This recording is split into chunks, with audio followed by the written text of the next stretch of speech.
Muy buenas noches. Yo voy a hacer una explicación sobre el gráfico de funciones. Para hacer el gráfico de una función se necesitan pares ordenados que se van a ubicar en el plano cartesiano. Yo he tomado aquí antes de nada, el gráfico de una función nos indica muchas cosas, ¿no? De acuerdo a los textos que hemos leído, de acuerdo a toda la información que tenemos. Cuando yo realizo un gráfico, voy a ir comprobando todo lo que yo hago aquí analíticamente y luego, ¿no es cierto?, con la observación del gráfico puedo darme cuenta de las características que tiene esta función, simplemente con el gráfico. Esa es, ¿no es cierto?, una de las más importantes utilidades del gráfico, y además porque se observa a la función cómo está constituida. Yo tengo aquí la función y igual a x al cuadrado menos 4x más 3. Entonces, como yo puedo observar aquí, ¿no es cierto?, el exponente mayor es el número 2, por lo tanto yo sé que esta es una función cuadrática. Siendo una función cuadrática, yo debo investigar cuáles son los puntos que necesito para poder realizar su gráfico. Es muy fácil, pero no es tan preciso, hacer una tabla como esta que yo tengo aquí, con números al azar, porque esta función tiene ciertas características.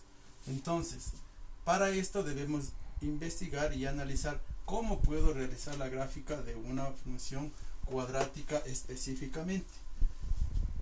Para la función cuadrática yo necesito el vértice. El vértice está constituido por un punto, k en x, h en y.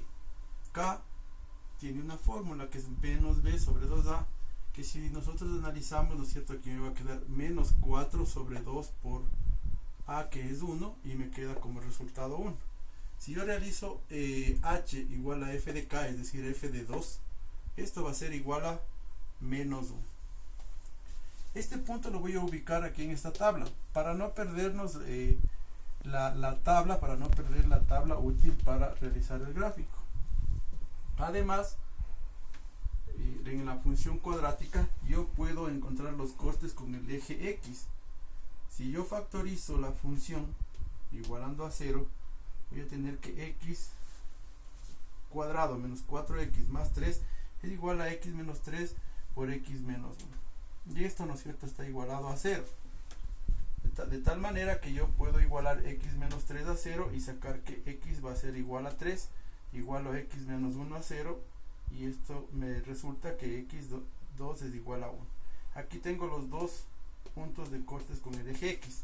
Como estos son los puntos de corte con el eje x, entonces los puntos serán 3 en x, 0 en y, 1 en x, 0 en y. Luego el corte con el eje y. Nosotros conocemos por las características de la función cuadrática que este valor de c es el corte con el eje x, y c es igual a 3. Lo he hecho de esta forma para que ustedes puedan observar cómo yo he ido formando una tabla, pero con pares ordenados que son puntos importantes en la ecuación cuadrática, que en este caso, ¿no es cierto?, nos da como resultado una parábola. Ahora, por la simetría, voy a ubicar los puntos. El punto 2 menos 1, que es el vértice, está ubicado aquí. Los puntos de corte están ubicados aquí. 1 en x, 0 en y, 3 en x, 0 en y. Aquí tengo el punto de corte. Tengo el punto de corte con el eje y, que es 0 en x, 3 en y.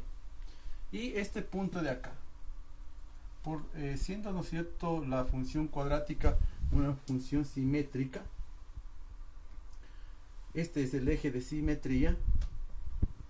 Entonces yo sé que la distancia que hay desde este punto hasta este punto es la misma que hay de aquí a acá.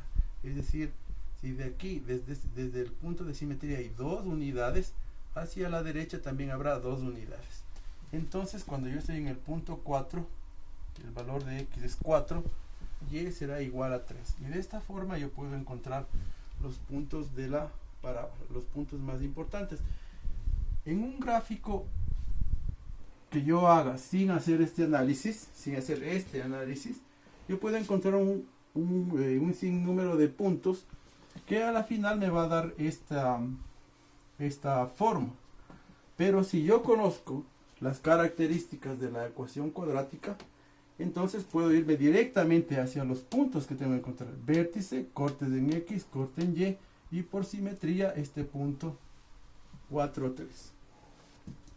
De esta forma yo puedo encontrar esta tabla con los puntos específicos de esta parábola. Ahora, en características de esta función, por ejemplo, yo puedo observar que de acuerdo al gráfico que el dominio son todos los números reales. Además puedo observar que el recorrido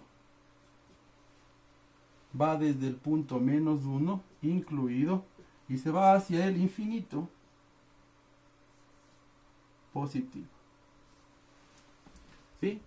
Puedo además observar que esta función es decreciente hasta el punto 1 y luego es creciente.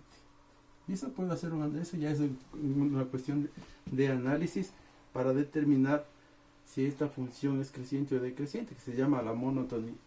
Esta función, por ejemplo, en sus características no es par y tampoco es impar, porque no cruza por el punto 0, no es simétrica al punto 0 y tampoco es simétrica al eje Y, es decir, que no tiene paridad. No tiene paridad. Finalmente, yo puedo observar que esta tiene una concavidad de esta manera, así, ¿no es cierto? Cuando es decreciente, y de esta forma cuando es creciente. ¿Cómo obtengo estas características? A través del gráfico. De esta forma, ¿no es cierto?, nosotros podemos observar cómo se realiza una gráfica de una función, en este caso una función cuadrática. Los mismos principios se aplican para otras funciones como la función lineal, como la función inversa, por ejemplo, puede ser la función lineal, cuadrática, cúbica, etcétera, ¿no? Existen muchos tipos de funciones, pero es muy importante que sepamos y conozcamos cada una de las funciones para poder emplear las características de cada una. Esa es mi demostración del gráfico de funciones. Muchas gracias.